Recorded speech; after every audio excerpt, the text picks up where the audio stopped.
We have found the solution to the Channel migrant crisis. It is time to set up detention centres on uninhabited islands off the British coast. This idea was put forward by Stephen Glover in the Daily Mail, and I think it works. I think this is it. This is the answer. Let's do it. We have several uninhabited islands, like Sampson on the Scilly Isles or Taransay in the Outer Hebrides. We should turn them all into giant migrant camps.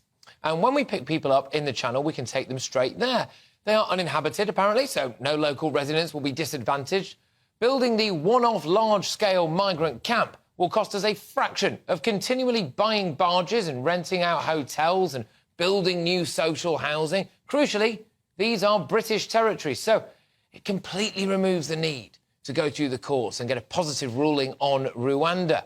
We would not be outsourcing our responsibilities. We would not be sending them to a country with a dodgy human rights record. We are, of course, a safe country.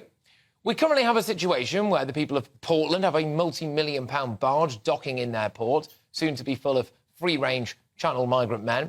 These people will stay for processing, but we all know that none of them will end up going to Rwanda. So the barge is full in a weekend, and then they probably just stay there indefinitely, massively impacting local residents. This problem is solved with Channel Migrant Island.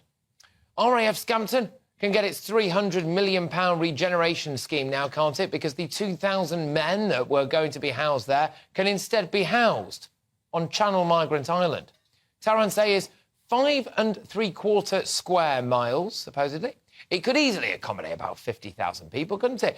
They would be safe, and they would finally have the asylum that they so desperately craved. They would be, of course, very, very well looked after. We'd build the infrastructure.